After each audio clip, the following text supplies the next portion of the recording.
From the ashes we're reborn, unto the heavens we fly, fighting through the storm, leaving the shadows far behind. And then, we walked right to the end. Except it wasn't the end, but we did walk. Endwalker certainly was one of the expansions of all time. Hot off the heels of the very well-made Shadowbringers, it was easy to assume that Endwalker would just continue where Shadowbringers succeeded. And in some cases, yeah, at least I would say so. In other cases, no. Merging what could have been two expansions into one and wrapping up the last 10 plus years of story is no easy feat, and thanks to hindsight, we can look at stuff and go, yeah, maybe that should have been done differently. And I gotta be honest, after 2 years of being told the game isn't for me anymore, and that I should just go play something else, the amount of backtracking and promised return to form in Dawntrail is some of the best schadenfreude I've ever felt. And I'm not saying that I truly enjoy hearing the producer of the game go, we might have fucked up a bit in corporate speak, but I'm also a petty asshole, and hearing that not only we'd get a new exploratory zone, but also a relic quest that isn't piss easy, made me do just a little jig, just a little celebratory jangle in my step. I talked about my distaste for the Endwalker relic, both its grind and quest, in 2 separate occasions, and while I still stand by those videos, I figured now that Dawntrail is on the horizon and my memories of Endwalker are still fresh in my gray matter, I want to do a little retrospective, or at least just look back on the various facets of the expansion as a whole and give my own personal take on it. Because, you know, who doesn't want to hear that? And what better way to start than with the story? The thing Final Fantasy is most known for, no matter how hard some people try to pretend that the biggest draw to a mainline Final Fantasy isn't its story. And honestly, I still feel the same about Endwalker's initial story as I did 2 years ago. I absolutely loved it. It had issues, probably all stemming from merging Endwalker and the Eorzea expansion, making the fight against Garlean in the final days feel less impactful than they could have been.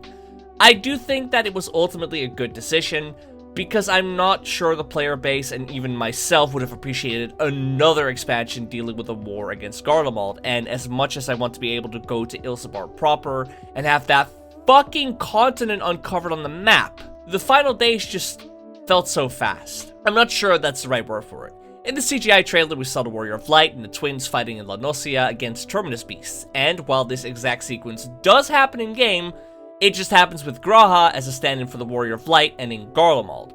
It really didn't feel like the world was ending, and while the blasphemies in Thavnair is a section that showed the despair everybody felt and the threat at hand, but for what is told to us as a worldwide apocalypse, we only explore the rest of the playable world's response to the final days and the role quests for the expansion, which is fine, but personally I feel that the final days should have been a lead-in. Every lead up to an expansion dealt with something that acted as a direct catalyst for the Scions and the Warrior of Light to get involved. We got roped into Ishgard and the Dragonsong War because we were accused of murdering the Sultana. Meanwhile, all of our friends were presumed dead at the time, so we could make our escape. We went to war with Garlean and went to Garabania and Doma after the summoning of Shinryu, a direct attack on Belsar's Wall, the awakening of Mega, and the death of a Scion. The build-up to Shadowbringers saw the Warrior of Light get mysterious mental messages, the Scions getting their souls snatched, and of course the build-up to Endwalker added a bunch of mysterious towers to various maps around the world, Lunar Bahamut and the tempering of Garlean itself. Now, imagine a scenario where the final days were started in the Eorzea expansion's patch content. Let's assume that Zodiark was going to be the final boss of 6.3, and 6.4 and 6.5 would have been the direct aftermath and the start of the final days, leading us to Endwalker.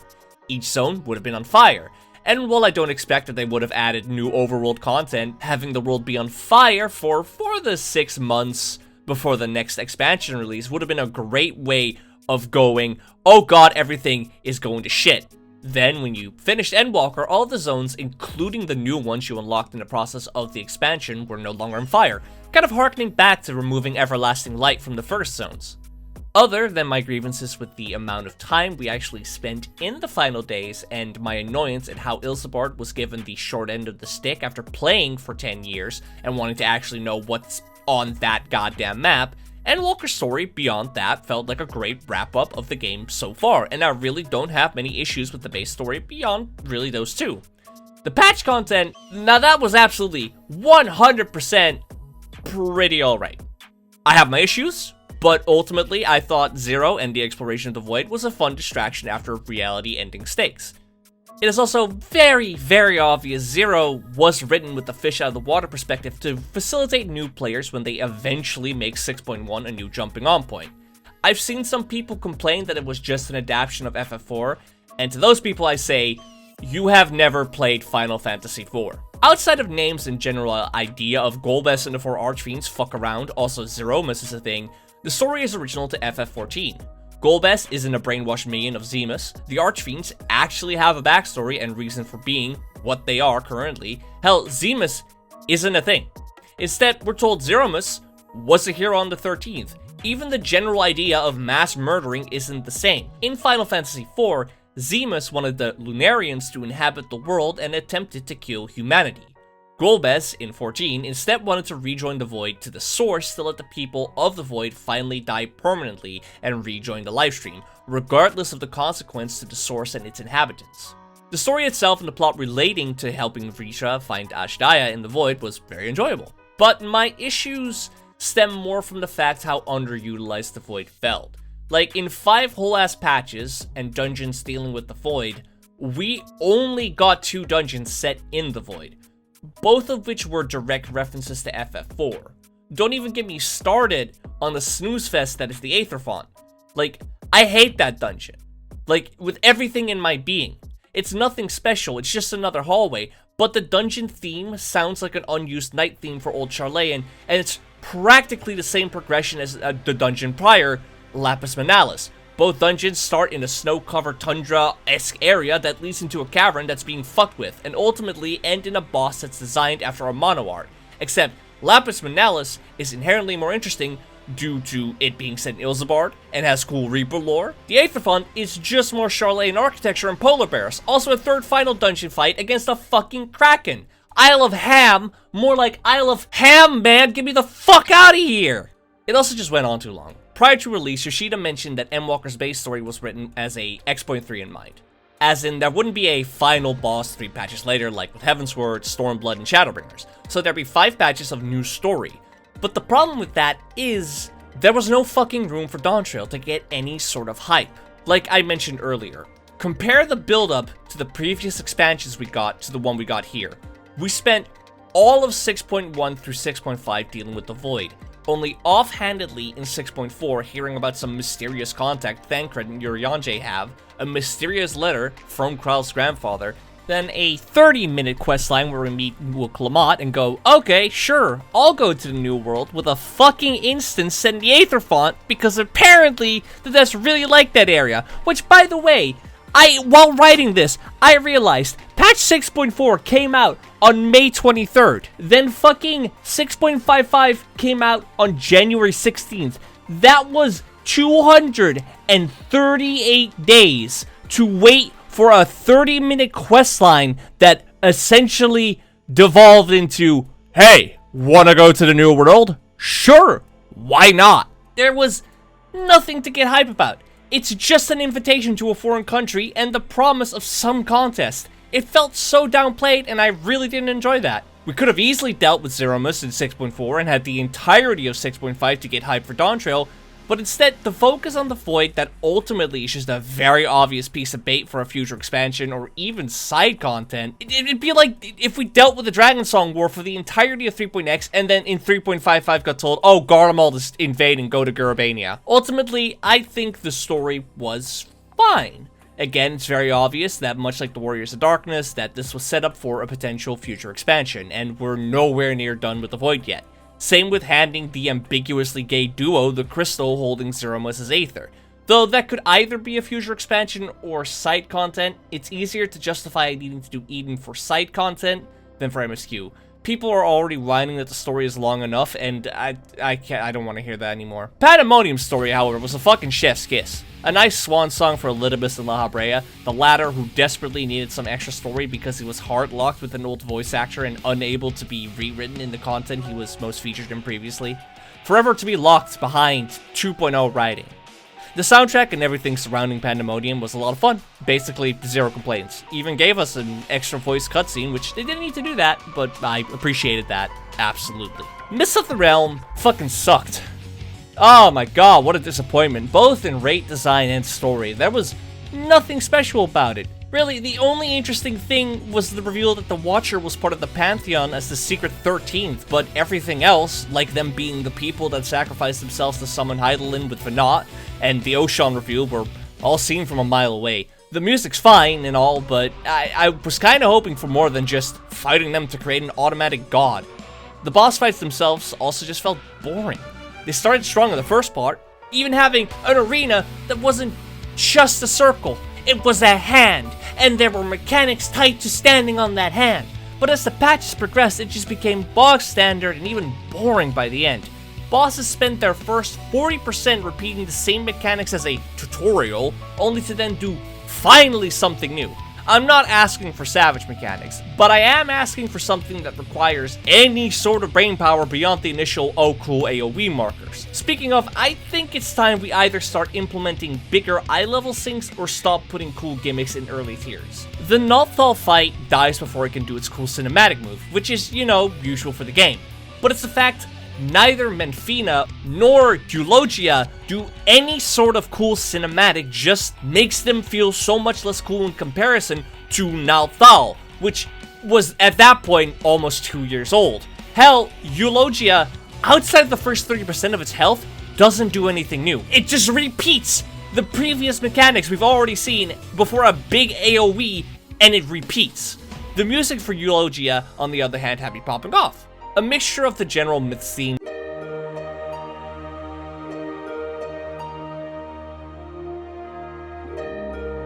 dawn of a new era, the A Realm Reborn ending theme,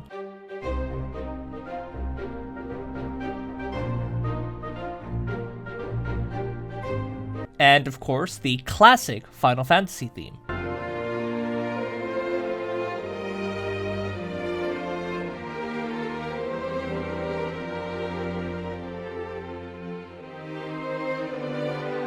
Felt like a very, very, very, very good final boss theme for what is the end to storylines introduced in 1.0 and 2.0. It's just a shame the final boss didn't have anything interesting to differentiate it from every other boss in that entire raid. Even Oshan having a phase 2 is inherently more interesting than this big final boss is. The variant and Criterion dungeons are probably the most interesting new piece of content introduced in Endwalker. While ultimately variants don't really change the formula too much, only adding 3 separate routes and a bunch of small variations that change bosses in small ways. They are inherently more interesting and less brain dead than the normal dungeons. And I can only hope that despite the fact you can do these dungeons solo, they'll introduce a roulette. Maybe with a locked route that's random each time you run it, as to make it so there's no potential for bitch fighting in the first few seconds of the dungeon. Criterion, now that was a fucking surprise. I mean, Jesus Christ, I've been part of the crowd for the last 10 years that's wanted hard content for smaller parties. And I got it. Just another Sylvan subterrane alone is a great example of what can be done in 4-man parties when the devs don't have to account for the average story player. There's something so inherently funny about that first time you load in. Try and pull the mobs only to actually take damage and go, oh shit. The mobs have mechanics. The fact there's a savage version for each Criterion is also an amazing addition, and while I have to admit I personally haven't been able to step foot in one yet, I still appreciate the addition, and I am hoping to be able to sally forth into another Sylvan subterrane savage. Or ass, if you will. And while I could complain about rewards or lack thereof, I feel that's an argument that's already been discussed to death. No, my biggest gripe with the variant dungeons is the choice of locations. Silde, as the first location, made a lot of sense in the context of Endwalker. It's a deep lore area introduced years ago and kind of left over. So naturally, I assumed the next 2 variants in Endwalker would deal with Gridania and Limsa. We've seen the various ruins around the Black Shroud and Laodicea, like Gelmora and the North Shroud, or even Amdapor, though that has 2 dungeons already. Hell, Ogamoro continues to be an unexplored area to this day. Any of these locations would have been fine in this expansion about capping off what's been started in 1.0 and 2.0. But instead they opted for 2 vastly different regions. Hingashi, where we've only been to the port of and haven't even seen outside of its gates or been allowed in its city-state Bukyo, and the Southern Isles, which I found most offensive because I've wanted to go to the Southern Isles in an expansion for years. And now, my Hawaii equivalent was relegated to a variant dungeon, and we're going to fucking America for a summer vacation. This isn't fair. I wanted to go fucking coconut hunting and tiki primal fighting. Jokes aside, I don't mind Mount Rokon or Aloha Aloha Island, but I did find it weird we went to two practically, from our perspective, unexplored regions instead of visiting more ruins in our home of Africa. Europe? Island Sanctuary certainly was one of the things in Endwalker. I can't tell you how fucking boring this shit is. What was advertised as a casual, friendly, take your time piece of content to make your own island turned out to be an instance you log into for 5 minutes every 2 weeks to set up your spreadsheets and leave it to it. And while the novelty of having NPCs show up to your island is cute, it only happens in quests. And from my perspective, not even NPCs I really care about or wanted on my island, but I'll happily admit that's a me issue.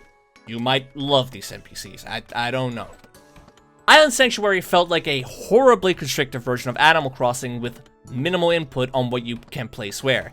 And while I wasn't expecting much, because let's face it, in an actual honest-to-God life sim where you can place buildings how you want, where you want, was never in the cards.